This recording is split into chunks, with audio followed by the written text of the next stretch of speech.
नमस्कार. आज आपण माहिती घेणार आहे की बेबी ड्रॉप प्रेग्नन्सीच्या वेळेला होणे म्हणजे नेमकं काय काय बेबी खाली पडतं किंवा डिलिव्हरीच्या प्रोसेसला बेबी ड्रॉप आपण म्हणतो तर नाही. या दोन्ही गोष्टी म्हणजे बेबी ड्रॉप नाही आहे. जेव्हा 9व्या महिन्यामध्ये तुमचं बाळ पेल्विसमध्ये उतरतं त्या प्रोसेसला आपण बेबी ड्रॉप म्हणतो. आता हे पेल्विस म्हणजे काय, म्हणजे ओटीपोटाचा जो भाग आहे तो मध्ये हॉलो आहे, रिकामा आहे, तिथे ऑर्गन्स आहेत आणि त्याच्या बाजूला बोनी स्ट्रक्चर आहे असं, राईट. तर पेल्विस जे असतं ते दोन पेल्विक बोन्सनी बनलेलं असतं, जे समोर पण अटॅच असतं आणि मागे पण अटॅच असतं, राईट. तर जेव्हा 9व्या महिन्यामध्ये बाळ 3 ते 3.5 किलोचं तुमचं जेव्हा होऊन जातं तेव्हा ते पेल्विसमध्ये उतरतं. जर बाळाचं हेड आणि पेल्विस मॅच होत असेल तर ते उतरेल.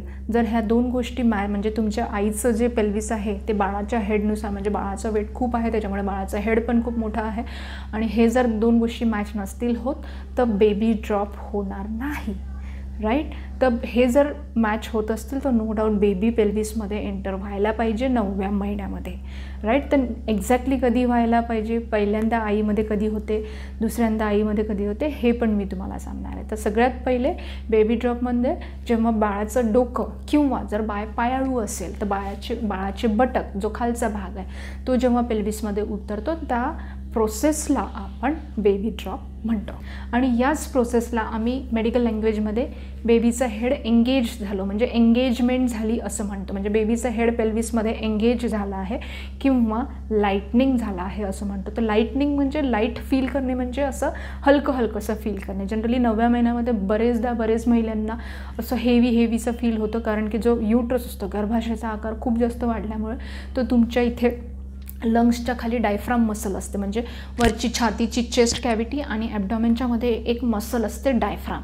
तर आता युट्रस ची हाईट वाढल्यामुळे डायफ्राम पण वर पुश केला होत असतो, त्याच्यामुळे लंग्सवरती प्रेशर येतं आणि बरेचदा श्वास घ्यायला महिलांना त्रास होतो. तर या बेबी ड्रॉपनंतर लाईटनिंगच्या प्रोसेसनंतर म्हणजे बेबी जेव्हा पेल्विसमध्ये उतरतं त्याच्यानंतर बरेच महिलांना श्वास घ्यायचा जो त्रास होतो तो कमी होतो, कारण युट्रसचं हाईट बेबीचं हेड पेल्विसमध्ये आल्यामुळे युट्रसचं हाईट थोडंसं खाली येतं, तर त्यांना ब्रिदिंगचा प्रॉब्लेम कमी होतो, त्यांना हार्टबर्न म्हणजे छातीमध्ये जळजळचा त्रास आहे तो पण कमी होऊ शकतो.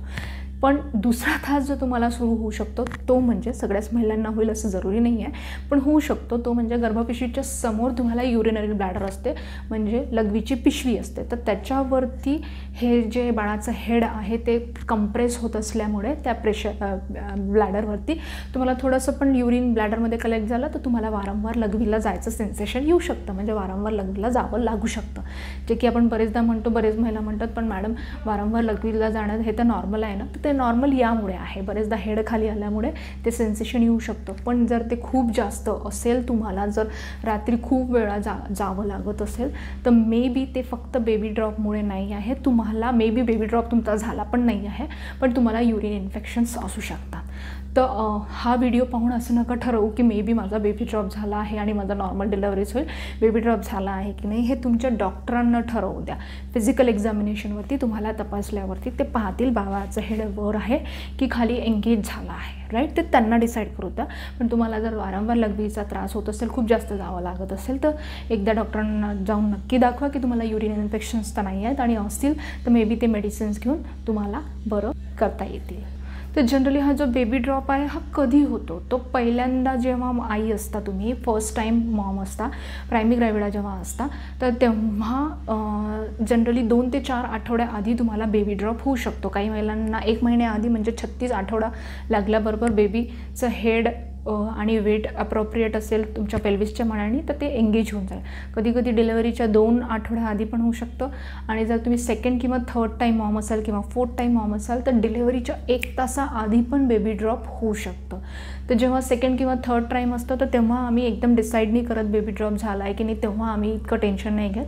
पण जर पहिल्यांदा म्हणजे तुम्ही फर्स्ट टाईम मॉम असाल, फर्स्ट टाईम आई होत असाल तर त्यावेळेला प्रायमरी ग्रॅव्हिडाजमध्ये जे फर्स्ट टाईम आई होणार आहे त्या महिलांमध्ये जर 2 आठवडे राहिले आहेत आता अजूनही जर बेबी ड्रॉप नाही झाला आहे तर थोडीशी चिंतेची बाब असू शकते की हे होणार आहे की नाही, म्हणजे बेबी खाली येणार आहे की नाही पेल्विसमध्ये, म्हणजे बेबीचं हेड आणि आईचं पेल्विस मॅच होत आहे की नाही, की बेबीच्या आईच्या पेल्विसच्या मानाने बाळाचं डोकं खूप मोठं आहे म्हणून वर राहणार आहे. तर असे तर्कवितर्क प्रश्न डॉक्टरांच्या मनात नक्की सुरू होऊन जातात आणि नो डाऊट आईंच्या मनामध्ये पण होऊन जातात की मला तर पोट तर वरतच वाटत आहे, खाली उतरलंच नाही आहे पोट, म्हणजेच काय बेबी ड्रॉप झाला नाही आहे.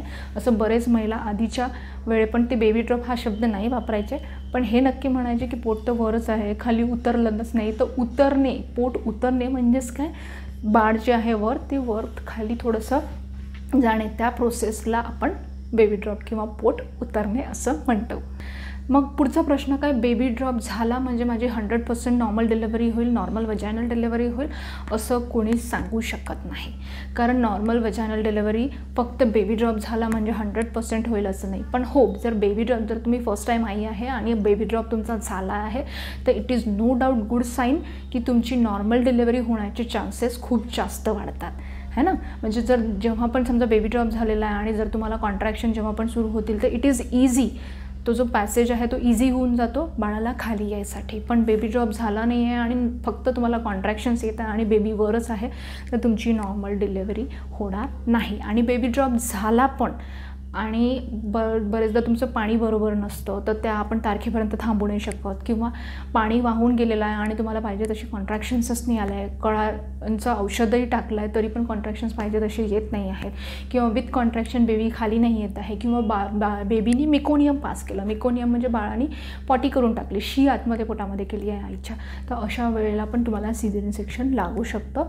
सो सध्यापासून जर तुम्ही प्रेग्नंट आहे तर baby drop, oh my God baby drop झालं नाही आहे किंवा माझं बेबी ड्रॉप झालं, चला माझं काही सगळं काही व्यवस्थित होईल असं नाही आहे. बट ऑलवेज बी पॉझिटिव्ह, तुम्हाला पॉझिटिव्ह राहायचं आहे, think positive, everything will be positive. So I hope ही माहिती तुम्हाला आवडली असेल. माहिती आवडल्यास याला लाईक, शेअर आणि चॅनलला विथ बेल बटन सबस्क्राईब करायला विसरू नका.